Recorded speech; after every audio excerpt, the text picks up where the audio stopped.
Le chat domestique. Une créature élégante, indépendante, et dotée d'un son qui captive les humains depuis des millénaires, le ronronnement.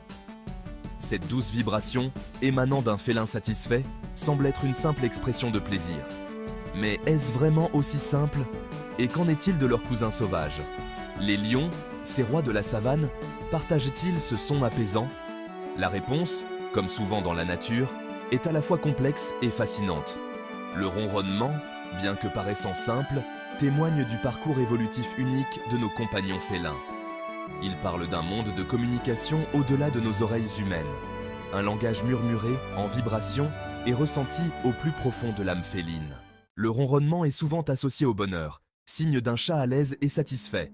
Et en effet, c'est souvent le cas. Une douce caresse, un tour sur les genoux, un jouet préféré, tout peut provoquer cette symphonie de plaisir. Mais l'histoire du ronronnement va plus loin que le simple contentement.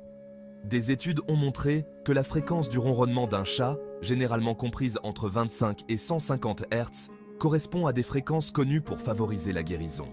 Ces vibrations, pensent les scientifiques, pourraient stimuler la croissance osseuse et la réparation des tissus, expliquant pourquoi les chats ronronnent souvent lorsqu'ils sont blessés ou souffrants.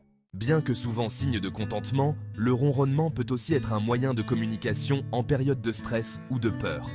Un chat peut ronronner pour se calmer, signaler sa soumission ou même solliciter des soins de la part de ses compagnons humains. Les chatons, aveugles et sourds dans leurs premiers jours, s'appuient sur le ronronnement de leur mère comme une bouée de sauvetage, un phare les guidant vers la chaleur et la nourriture. Ce langage complexe de vibrations ajoute une autre dimension au mystère du ronronnement. Cela suggère que ce son apparemment simple est en réalité une forme de communication nuancée, exprimant un éventail d'émotions et de besoins. Section 4. Le rugissement sauvage. Mais qu'en est-il des lions, des tigres et des léopards? Ces félins majestueux partagent-ils le talent du chat domestique pour le ronronnement? La réponse se trouve dans l'anatomie de leur corde vocale et du larynx, l'organe qui leur permet de rugir.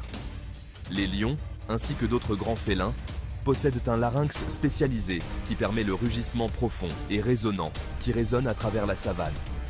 Ce rugissement, un son à la fois impressionnant et terrifiant, sert d'appel territorial, d'avertissement aux rivaux et de moyen de communication au sein de leur groupe.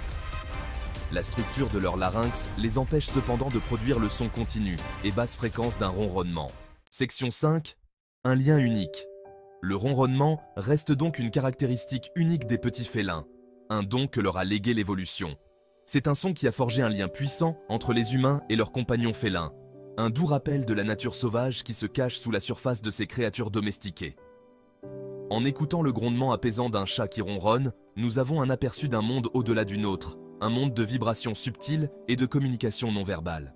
C'est un rappel de la place particulière que ces créatures occupent dans nos vies et du pouvoir durable du lien que nous partageons.